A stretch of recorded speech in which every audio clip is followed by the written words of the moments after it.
Olá, meus amigos! Hoje é dia de Direito Penal. Seja bem-vindo ao meu canal no bloco Prova Oral. Se você quer entender melhor como funciona esse projeto, assista a um vídeo chamado Prova Oral. Não se esqueça de se inscrever no meu canal para ficar por dentro de todas as atualizações e também de me seguir lá no Instagram, prof.tamirafontes. Então, no encontro de hoje, nós vamos prosseguir com as perguntas realizadas na prova oral de delegado de polícia de São Paulo no ano de 2019. Então, no encontro de hoje, nós vamos analisar as questões de direito penal realizadas para um dos candidatos.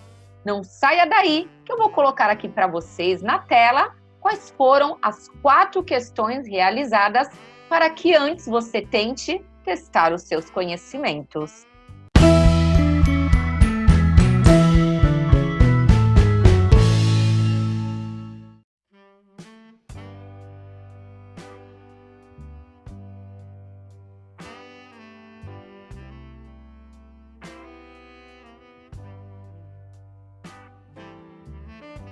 Iniciada a arguição, o examinador de direito penal se dirigiu ao candidato e disse: doutor, faça a distinção entre o dolo direto de primeiro grau e o dolo direto de segundo grau.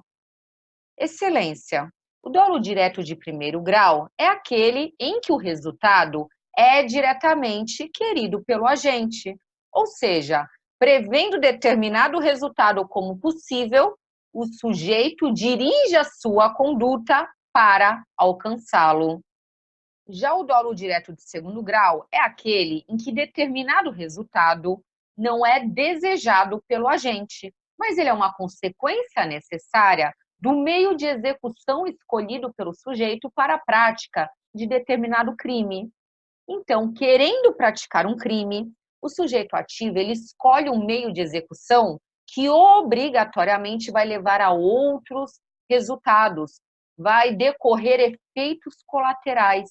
E mesmo assim, ele decide praticar e prosseguir com aquele meio de execução. Então, ele vai responder também por esses resultados colaterais, porque ele tinha certeza da sua ocorrência, ele tinha certeza que eram consequências necessárias daquele meio de execução. Por isso que esse dolo direto de segundo grau, ele também é chamado de dolo necessário, de dolo de consequências necessárias ou dolo de efeitos colaterais.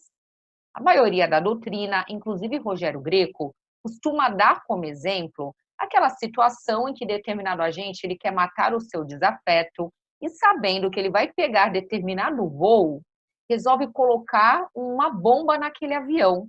E aí, para matar o seu desafeto, ele tem certeza que ele também vai precisar matar os outros passageiros. E aí, mesmo assim, ele prossegue com aquele meio de execução.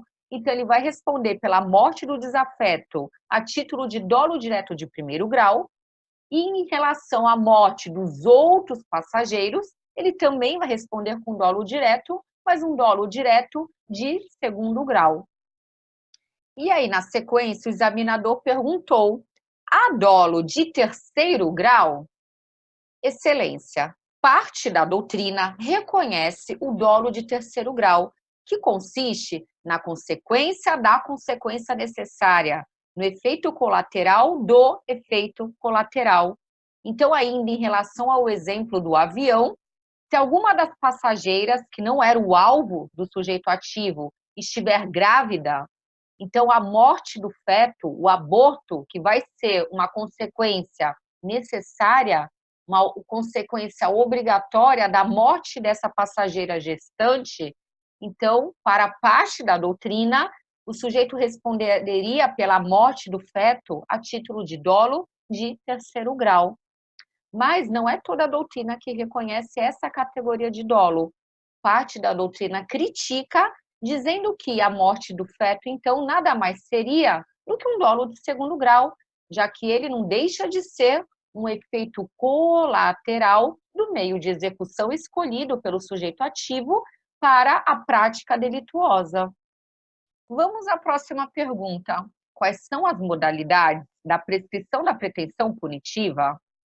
A prescrição é a perda do direito de punir do Estado ou de executar uma punição já imposta em razão do decurso do tempo. A prescrição da pretensão punitiva é a perda do ius puniendi do Estado. Ela ocorre antes do trânsito em julgado da sentença condenatória.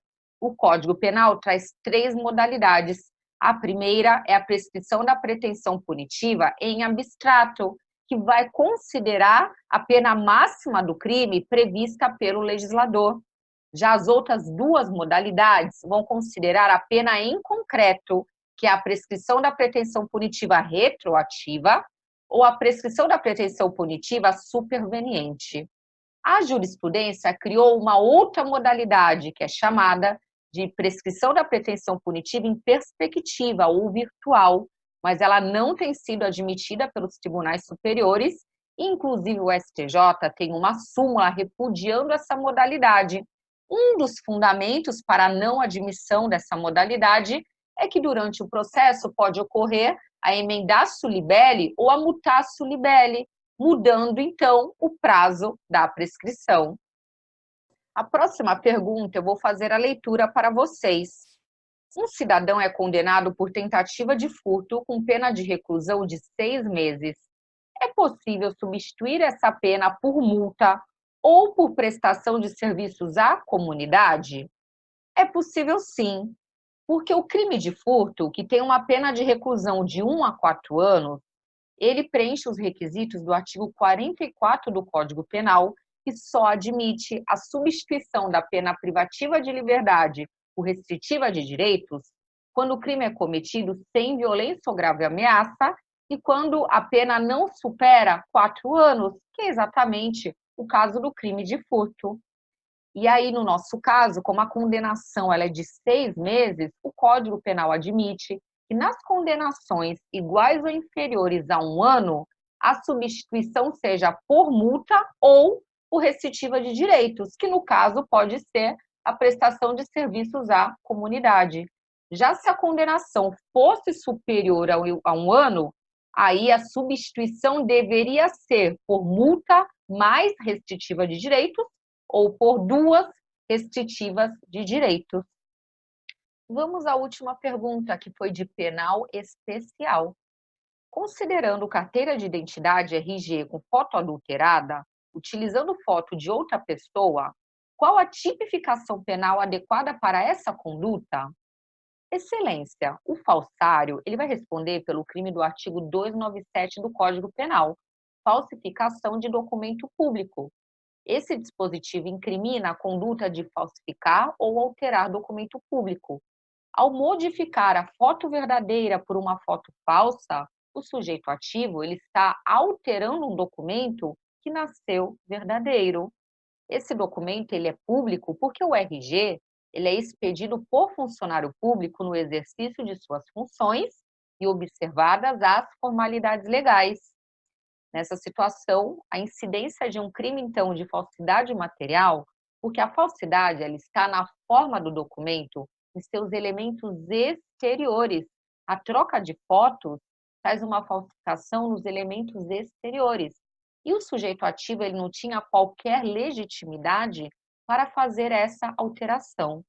Já a pessoa que vai se utilizar desse documento, que é obra de um falsário, vai responder por crime de uso de documento falso. Então, essas foram as questões realizadas para o terceiro candidato do dia 4 de junho de 2019. Eu espero que, de alguma forma, eu tenha aí contribuído com seus estudos e aguardo você nos próximos vídeos. Não se esqueça de se inscrever no canal para acompanhar os próximos blocos do nosso projeto Prova Oral. Então, bons estudos, continue estudando todas as matérias, que a gente não tem que estudar somente aquela matéria que a gente gosta, porque só assim você vai abreviar o seu caminho para a aprovação.